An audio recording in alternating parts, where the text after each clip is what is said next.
Welcome back to FreightWaves Now, and it's time for this morning's community segment with Thomas Wasson. Thomas, gonna talk enterprise trucking. Feels like deja vu, but the big one is U.S. Express and Knight-Swift have officially made it official. Yes. Tying the knot, metaphorically speaking. And the best part is the announcement that how it's gonna impact their earnings. Yeah, so you saw Knight-Swift came out and kind of is tempering expectations in Q2. I mean, kind of talk about the overall thoughts when you look at what we've seen in the quarter in terms of sonar data, and then you hear comments like Knight-Swift saying persistently soft demand has volumes and pricing under greater pressure than originally anticipated. I mean, did they just get caught flat-footed in this situation, or did they think that, hey, we're big enough that we can kind of strong arm our way through this market? Well, that's the most fascinating part. Like when you come in trucking, operationally, you're like, oh my gosh, I know what's going on. But as a CEO, you really got to always be upbeat. Your job, as soon as, that's why we see with like JB Hunt and everybody else, as the CEO, don't be the one to say, we're screwed. If you're the first one to say that, your share price tanks, and then investor sentiment, there's concerns over running the business. And so, I'm very certain a well-run company like Knight-Swift with their OR in the 80s normally, which is pretty dang good in trucking, by the way, they know what's going on.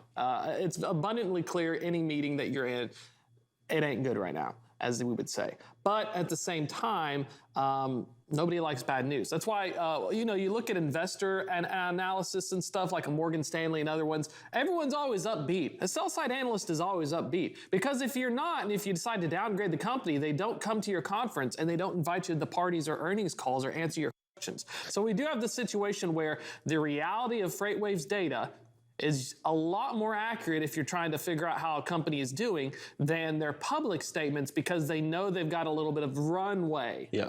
It's almost like they have to temper expectations, right? They can't say everything's bad. It just wasn't as good as we thought it was. Which they're always going to try to paint it in the best light, which, I mean, arguably, from their perspective, you should, right? I mean, like you mentioned, you get read between the lines when you see that. When we say worse than expected or surprising, what it actually says is, oh, crap. Just like you had a great point we were talking before, their operating ratio deterioration following the purchase is... Yeah, I mean, in Todd Maiden's article, he mentioned that you're looking at consolidating operating margin deterioration of 1,100 to 1,200 basis points a year. So think of operating ratio, right, as the inverse of operating margin. First quarter, they were 88.7 operating ratio. So what is that? 11.3% operating margin. That was 810 basis points worse than it was a year ago. If we're talking 11 to 1,200, so it's gotten worse in the second quarter. I mean, maybe talk about why that's the case and what the difficulties in, maybe we always talk about like the difficulties that smaller carriers and smaller fleets face in periods like this of freight recessions. What do larger fleets face? I mean, it's got to be similar, but just on a larger scale.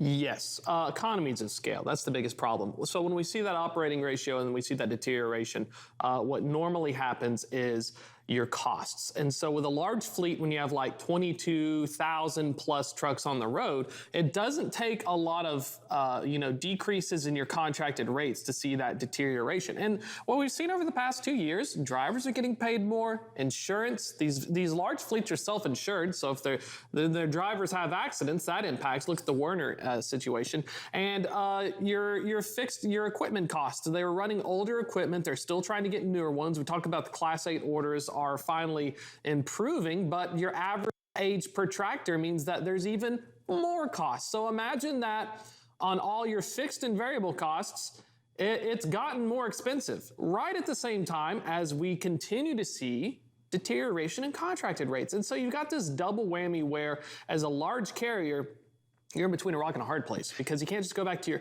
customers and say, well, I need a little bit more because I messed up. No, what you have to do is, what do we do when it happens? We have to speed up utilization. We have to increase utility.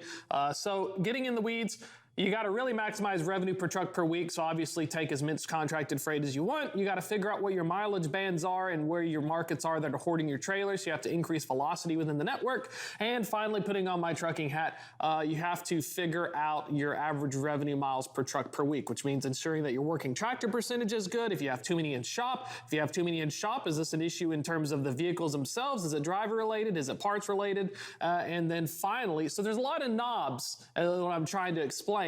But it's not like there's a magic bullet. You're just going to have to, you may improve a little bit, maybe like 1%, but it's going to be a tough few months. Absolutely. And the company obviously announced its closing of the acquisition with US Express. So now US Express is under the Knight-Swift umbrella, along with getting into the LTL space, right? I mean, that's been an area that they've looked at for growth. I mean, how does this play out when you take arguably the largest truckload carrier, but completing their acquisition of another top 10 truckload carrier? I mean, how does this play out overall? Like what does it look like if you were to uncover the hood? What's going on underneath the hood? Well, the first thing is we noticed there were layoffs. Every time you get a new company, you figure out what your culture is and what their culture is. And if it looks like there's too many, you trim the fat. I mean, it happens, unfortunately. The second thing is figuring out, so what typically happens, you buy the company, you look at their management structure, and you're like, all right, look, can I put some people from my team in to try and improve it? This is going to be a comeback story. US Express has a great opportunity with Knight-Swift as a good operator to improve, but it may come at the cost of the traditional structure within the office. You kind of have to break down the culture to build it back up. And, you know, with US Express, Knight-Swift got a great deal on real estate. Equipment, US Express had really, really good age of equipment compared to other carriers.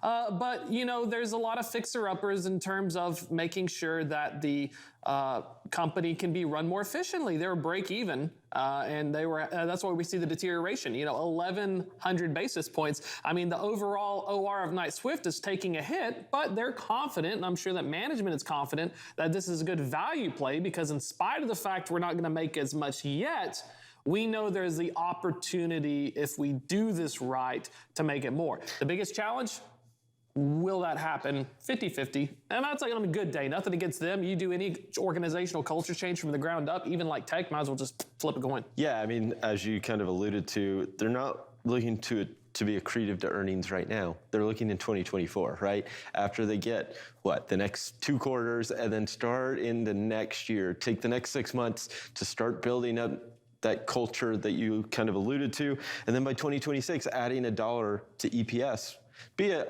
would be a nice turnaround overall. I think one of the things that's quite interesting is they're active in the M&A space. Knight-Swift is. They broke out of looking at LTL. They're still looking for LTL. I mean, how does that change? Just real quick, only got a couple seconds. I mean, what does that look like kind of playing in that space? LTL, that's where the money's made. We're going to expect more LTL. Reason US Express was bought, pure play. We're going to come into the corner. When the market comes up, we're going to have more assets. We're going to take advantage of it. Absolutely. Well, Thomas, thank you so much for joining on this morning's community segment. Right now, we'll hand it over to Christian Thomas.